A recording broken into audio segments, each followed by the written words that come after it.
नमस्कार दोस्तों, अगर आप भी टाटा आईपीएल 2025 के तीसरे महामुकाबले में चेन्नई सुपर किंग्स और मुंबई इंडियंस के बीच खेले गए सांसों को रोक देने वाले सबसे रोमांचक महामुकाबला को देखने के बाद खुश हैं, तो हमारी इस वीडियो को एक लाइक जरूर कीजिएगा। आज की हमारी इस वीडियो का लाइक टारगेट सिर्फ 500 लाइक है, तो दिल से लाइक करना नहीं भूलिएगा। जी हां दोस्तों, टाटा आईपीएल 2025 बेहद शानदार तरीके से आगे बढ़ता जा रहा है। इसमें एक से एक रोमांचक महामुकाबला देखने को मिल रहे हैं। ऐसे में एक और तूफानी एवं सांसों को रोक देने वाला सबसे रोमांचक महामुकाबला आईपीएल इतिहास की दो सबसे बड़ी एवं सफल टीमों चेन्नई सुपर किंग्स और मुंबई इंडियंस के बीच खेला गया। दोस्तों, मुंबई इंडियंस के खिलाफ पहले गेंदबाजी में नूर अहमद और खलील अहमद का तूफान ऐसा आया कि पूरी मुंबई की बल्लेबाजी चकनाचूर हो गई। मगर उसके अलावा फिर सूर्यकुमार यादव और दीपक चाहर ने जैसे तैसे करके टीम को संभाला। मगर फिर जब चेन्नई की बल्लेबाजी की बात आई तो रचिन रविंद्र और ऋतुराज गायकवाड़ की शानदार पारियों ने पूरी मुंबई इंडियंस को पत्तों की तरह उड़ाकर रख दिया। जी हां दोस्तों, तो आखिरकार किस तरीके से महेंद्र सिंह धोनी ने अपने चालक दिमाग और फुर्ती भारी विकेट कीपिंग से पूरे मुकाबले को पलट दिया। किस तरीके से पूरा रोमांचक में मुकाबला का टर्निंग पॉइंट रहा इस पूरे मैच का शानदार हाईलाइट हम आगे आपको वीडियो में दिख रहे हैं, तो वीडियो में अंत तक जरूर बने रहिएगा। दोस्तों, आपको बता दें, टाटा आईपीएल 2025 के अंतर्गत तीसरा एवं सबसे रोमांचक महामुकाबला आईपीएल इतिहास की दो सबसे खतरनाक टीमों के बीच खेला गया। आपको बता दें, और जहां पर ऋतुराज गायकवाड़ की कप्तानी वाली चेन्नई सुपर किंग्स के सामने सूर्यकुमार यादव की कप्तानी वाली मुंबई इंडियंस टीम चेन्नई के मैदान पर मौजूद थी। इसमें जब टॉस के लिए सिक्का उछाला गया तो चेन्नई की कप्तान ऋतुराज गायकवाड़ के पक्ष में गिरा। उन्होंने आज इस महामुकाबले में पहले गेंदबाजी करने का फैसला किया और मुंबई इंडियंस को पहले बल्लेबाजी करने के लिए आमंत्रित किया। मुंबई इंडियंस की तरफ से पहले बल्लेबाजी करने के लिए मैदान पर दो खतरनाक दिग्गज बल्लेबाज उतरे, जहां पर इस मुकाबले में मुंबई इंडियंस को तूफानी एवं विस्फोटक शुरुआत दिलाने की जिम्मेदारी रोहित शर्मा और रियान रिकल्टन के कंधों पर थी। जहां पर आज मुंबई की शुरुआत बेहद ज्यादा खराब होती है। पहले ओवर की चौथी गेंद पर खलील अहमद रोहित शर्मा को शुभम दुबे के हाथों कैच आउट करवाकर पवेलियन वापस भेज देते हैं। रोहित शर्मा तो आज अपना खाता भी नहीं खोल सके थे। दोस्तों, पहला बड़ा झटका लगने के बाद आप मुंबई की तरफ से बल्लेबाजी करने के लिए विल जैक्स मैदान पर आते हैं और यहां से मुंबई इंडियंस अपनी शानदार बल्लेबाजी शुरू करती है और पहले ओवर की अंतिम गेंद पर विल जैक्स खलील अहमद को एक शानदार फ्लिक करके चौका लगाते हैं और पहले ओवर की समाप्त होने तक 4 रन टीम बना लेती है। दोस्तों, इसके बाद जब दूसरा ओवर लेकर सैम करन आते हैं तो रॉयन रिकल्टन उनको पहली गेंद पर मिड विकेट की ओर एक शानदार चौका लगा देते हैं। दोस्तों, यही नहीं, फिर तीसरी गेंद पर भी रॉयन रिकल्टन सीधे बल्ले से सामने की तरफ फील्डर के ऊपर से गैप में गेंद को चौके के लिए भेज देते हैं। दोस्तों, इसके बाद अंतिम गेंद पर विल जैक भी सैम करन को अपना खतरनाक अंदाज दिखाकर लॉफ्ट करके मिड विकेट की तरफ एक और चौका लगा देते हैं। दूसरे ओवर में 13 रन के साथ आज टीम 17 रन पर पहुंच गई थी। दोस्तों, इसके बाद तीसरा ओवर लेकर जब खलील अहमद आते हैं तो पहले के अंदर रॉयन रिकल्टन एक बाउंड्री लगाकर गुड लेंथ में डाली गई गेंद को कवर्स और पॉइंट फील्डर्स के बीच में से चौके के लिए भेजते हैं। मगर इसके बाद फिर खलील अहमद अच्छी वापसी करते हैं और फिर रायन रिकल्टन को दूसरी गेंद पर बोल्ड आउट करके पवेलियन की राह दिखाते हैं और रिजल्ट आज 13 रन बनाकर पवेलियन चले गए थे और 21 पर दूसरा झटका। आज मुंबई को लगता है दोस्तों, मुंबई को शुरुआत में ही 2 बड़े झटके लग गए थे और इस तरीके से चेन्नई शुरुआत करेगी किसी ने उम्मीद नहीं की थी। विकेट के पीछे से चेन्नई के पूर्व कप्तान महेंद्र सिंह धोनी की चालाकी की बहुत खतरनाक नजर आ रही थी। इसके बाद बल्लेबाजी करने के लिए कप्तान सूर्यकुमार यादव मैदान पर आते हैं और चौथे ओवर में वह नाथन एलिस को 5वीं लेंथ में छोटी डाली गई गेंद को मिड विकेट से पुल शॉट लगाकर चौके के लिए भेज देते हैं। दोस्तों, यही नहीं, फिर सूर्यकुमार यादव रविचंद्रन अश्विन को 5वें ओवर में दूसरी गेंद पर कवर्स की ओर इनसाइड आउट शॉट खेलकर एक शानदार चौका लगाते हैं। इस तरीके से अपनी पारी को आगे बढ़ा ही रहे थे, मगर रविचंद्रन अश्विन आज मुंबई इंडियंस को एक तगड़ा झटका देते हैं और 5वें ओवर की चौथी गेंद पर वह ऑलराउंडर विल जैक्स को शिवम दुबे के हाथों कैच आउट करवा देते हैं और 11 रन बनाकर विल जैक पर पवेलियन चले गए थे और 36 पर आज तीसरा बड़ा झटका मुंबई को लगता है। इसके बाद बल्लेबाजी करने के लिए तिलक वर्मा मैदान पर आते हैं और फिर इसी ओवर में रविचंद्रन अश्विन को 5वीं गेंद पर तिलक वर्मा रूम बनाकर पॉइंट की ओर एक शानदार शॉट लगाकर चौका बटोरते हैं। तो फिर अंतिम गेंद पर तिलक वर्मा एक शानदार कलात्मक शॉट दिखाते हैं और रिवर्स स्वीप करके थर्ड मैन की तरफ और चौका बटोरकर इस ओवर में बैक टू बैक 2 चौके लगाकर अपनी टीम को 5 ओवर समाप्ति पर 44 में पहुंचा देते हैं। दोस्तों, भले ही शुरुआती 3 विकेट जल्दी गिर गए थे, मगर मुंबई ने अपनी रनों की गति को नहीं रोका था और अब कप्तान सूर्य कुमार यादव और तिलक वर्मा के ऊपर बड़ी जिम्मेदारी थी कि वह अपनी टीम के स्कोर को आगे बढ़ाएं। तो फिर पारी का 6वां ओवर लेकर जब खलील अहमद आते हैं तो कप्तान सूर्य कुमार यादव तीसरी गेंद पर एक स्क्वायर लेग बाउंड्री की तरफ टिपिकल स्काई करके एक शानदार छक्का लगा देते हैं और अपना खतरनाक अंदाज दिखाते हैं। दोस्तों, फिर पारी के 7वें ओवर में रविंद्र जडेजा गेंदबाजी करते हैं तो तिलक वर्मा उनको खतरनाक अंदाज दिखाकर चौथी गेंद पर अंदर रूम बनाते हैं और हवा में एक शानदार शॉट खेलकर गगनचुंबी छक्का लगा देते हैं और 7 ओवर की समाप्ति पर आज चेन्नई सुपर किंग्स के सामने मुंबई 3 विकेट खोकर 59 रन पूरे कर चुकी थी। दोस्तों, इस तरीके की बल्लेबाजी अब संभल चुकी थी कि लग ही नहीं रहा था कि 3 बड़े विकेट गिर चुके हैं और इसका खतरनाक अंदाज तिलक वर्मा 9वें ओवर में रविंद्र जडेजा को दिखाते हैं, जहां पर रविंद्र जडेजा को है पहली गेंद पर घुटना टिकाकर स्लॉग स्वीप लगाकर एक गगनचुंबी छक्का लगा देते हैं। इस ओवर में 10 रन दिए जाते हो, 9 ओवर में 46 रन 3 विकेट खोकर मुंबई पहुंच जाती है। मगर दोस्तों, फिर इसके बाद इन दोनों के बीच में बेहतरीन साझेदारी पनप ही रही थी। फिर 11वें ओवर में Chennai super Kings Mumbai Indians को सबसे बड़ा झटका देते हैं, जहां पर चेन्नई सुपर किंग की तरफ से आज विकेटकीपर महेंद्र सिंह धोनी की खतरनाक स्टंपिंग देखी जाती है। दरअसल 11वें ओवर की तीसरी गेंद पर नूर अहमद शानदार गेंदबाजी करते हैं।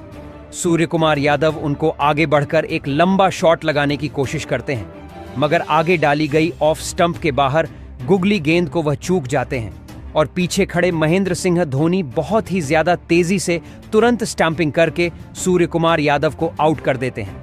सूर्य कुमार यादव को वापस पहुंचने का मौका तक नहीं मिला। आज इस महामुकाबले में सूर्य कुमार यादव 29 रन बनाकर पर पवेलियन चले गए और इस प्रकार 87 रन पर चौथा विकेट मुंबई इंडियंस का गिर गया। उसके बाद तिलक वर्मा का साथ देने के लिए रॉबिन मिंज आते हैं और फिर यहां से ये दोनों खिलाड़ी अपनी पारी को सिंगल डबल लेकर बढ़ाते हैं। मगर दोस्तों, यहां से मुंबई संभल पाती उससे पहले ही नूर अहमद फिर एक और झटका देते हैं। दरअसल 13वें ओवर में नूर अहमद आकर रॉबिन मिंज को रविंद्र जडेजा के हाथों कैच आउट कर देते हैं। आज अपने पहले मुकाबले में ही रॉबिन मिंज 3 रन बनाकर आउट हो गए और 95 पर 5वां झटका मुंबई इंडियंस को लगा। अब मुंबई इंडियंस की आधी टीम पवेलियन चली गई थी। बल्लेबाजी करने के लिए नमन धीर आते हैं, मगर इस ओवर के अंतिम गेंद पर मुंबई इंडियंस को एक और तगड़ा झटका नूर अहमद देते हैं। दरअसल तिलक वर्मा को वह अंतिम गेंद पर एलबीडब्ल्यू आउट करके पवेलियन वापस भेज देते हैं। हालांकि रिव्यू लिया गया था, वह भी असफल होता है और फिर 96 पर 6 विकेट खो चुकी थी मुंबई इंडियंस। दोस्तों, इसके बाद बल्लेबाजी करने के लिए ऑलराउंडर मिचेल सेंटनर आते हैं और 14 ओवर की समाप्ति तक आज मुंबई इंडियंस 100 रन पूरे कर लेती है। तो दोस्तों, इसके बाद 15वें ओवर में रविचंद्रन अश्विन को 5वीं गेंद पर नमन धीर एक्स्ट्रा कवर्स की ओर एक स्वीप शॉट लगाकर गैप को सीमा रेखा से बाहर 4 रन के लिए भेज देते हैं। दोस्तों, इस ओवर में 10 रन के साथ आज टीम 15 ओवर में 110 रन 6 विकेट खोकर बना चुकी थी। तो दोस्तों, यहां से बाउंड्री आना खत्म ही हो गई थी और सीधा सीधा दबाव अब बल्लेबाजी पर आ गया था, क्योंकि एक सम्मानजनक स्कोर तक मुंबई इंडियंस को पहुंचना था। इसको देखकर तो कप्तान सूर्य कुमार यादव और रोहित शर्मा भी परेशान नजर आ रहे थे।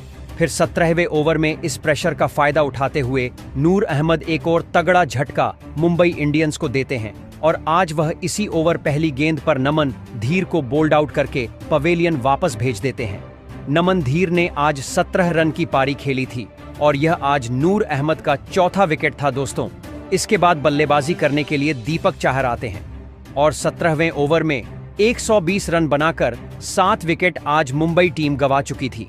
इसके बाद 18वें ओवर में अपनी टीम को संभालते हुए मिचेल सेंटनेर नाथन एलिस को पहली गेंद पर फील्डर के ऊपर से गेंद को लॉफ्ट करके लॉन्ग ऑफ की तरफ एक चौका लगा देते हैं। दोस्तों, यही नहीं, इसके बाद चेन्नई सुपर किंग्स अपनी तगड़ी वापसी करती है और नाथन एलिस 18वें ओवर की 6वीं गेंद पर मिचेल सेंटनर को एलबीडब्ल्यू आउट कर देते हैं और आज में सेंटनेर रिव्यू लेते हैं, मगर रिव्यू असफल हो जाता है।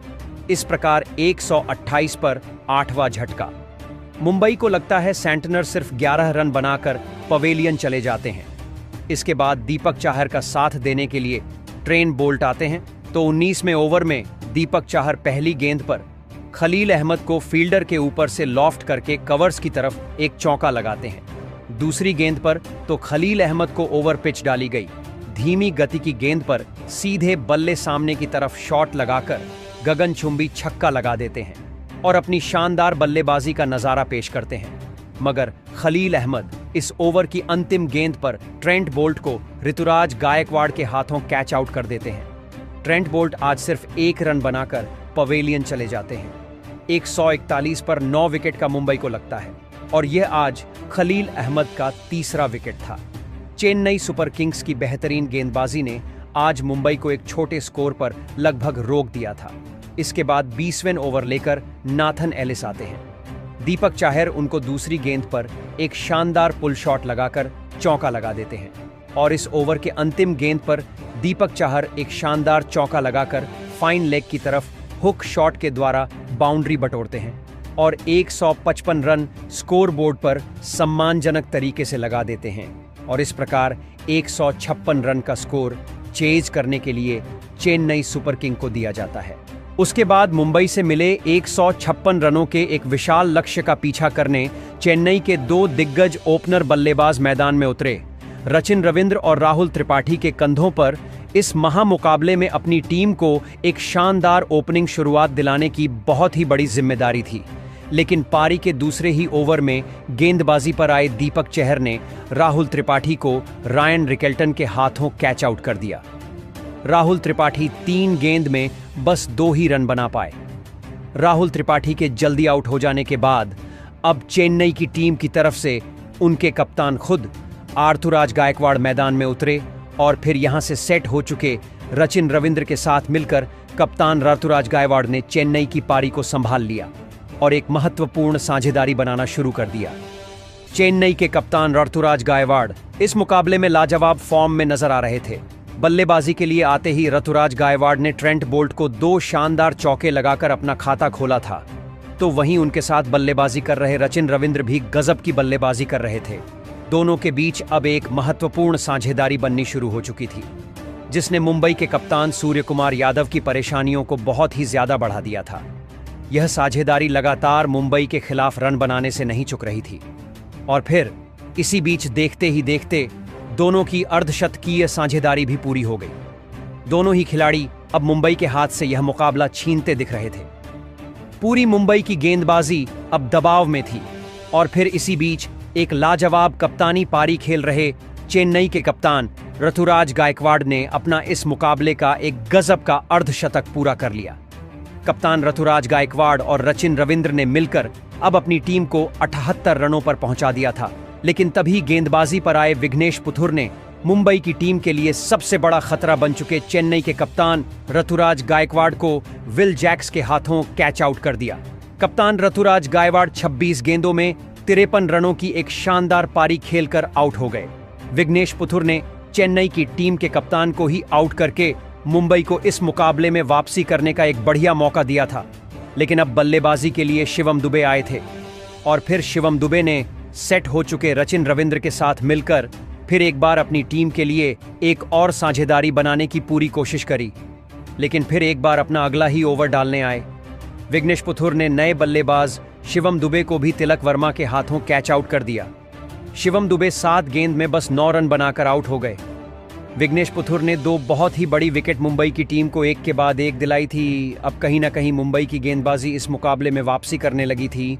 अब मैदान पर दीपक हुड्डा आए थे लेकिन दीपक हुड्डा भी विघ्नेश पुथुर की गेंदबाजी के सामने नहीं टिक पाए और विघ्नेश पुथुर ने पारी के 12वें ओवर में दीपक हुड्डा को भी सत्यनारायण राजू के हाथों कैच आउट कर दिया। दीपक हुड्डा 5 गेंद में बस 3 रन बनाकर आउट हो गए। अब मुंबई की गेंदबाजी ने इस मुकाबले में वापसी कर ली थी। नौजवान विघ्नेश पुथुर की गजब की गेंदबाजी देखकर खुद रोहित शर्मा तक हैरान थे। अब बल्लेबाजी के लिए सैम करन मैदान में उतरे थे, लेकिन नए बल्लेबाज सैम करन को भी विल जैक्स ने आते ही क्लीन बोल्ड कर दिया। सैम करन 9 गेंद में बस 4 रन बना पाए। अब चेन्नई की टीम ने अपनी आधी बल्लेबाजी को खो दिया था। अब चेन्नई की टीम भी दबाव में थी। अब मैदान पर रविंद्र जडेजा आए थे, लेकिन अब मुंबई की टीम ने इस लगभग हारे हुए मुकाबले में भी वापसी करके दिखाई थी। अब मुकाबला आखिरी 4 ओवरों में पहुंच चुका था, जहां पर चेन्नई को जीत के लिए 31 रनों की जरूरत थी।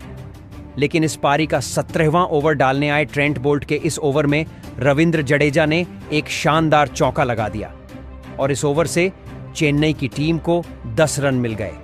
अब आखिरी 3 ओवरों में चेन्नई की टीम को जीत के लिए 21 रनों की जरूरत थी।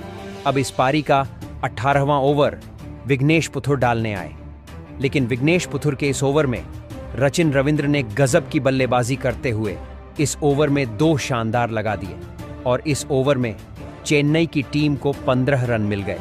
तो वहीं इस ओवर में रचिन रविंद्र ने अपना इस मुकाबले का एक धमाकेदार अर्धशतक भी पूरा कर लिया। अब मुकाबला पूरी तरह चेन्नई के कब्जे में था, क्योंकि आखिरी 2 ओवरों में चेन्नई को जीत के लिए सिर्फ 6 रन चाहिए थे। लेकिन पारी के 19वें ओवर में एक गलत रन लेने के चक्कर में रविंद्र जडेजा रन आउट हो गए। रविंद्र जडेजा 18 गेंद में 17 रन बनाकर आउट हो गए। लेकिन अब मैदान पर महेंद्र सिंह धोनी खुद बल्लेबाजी के लिए आए थे।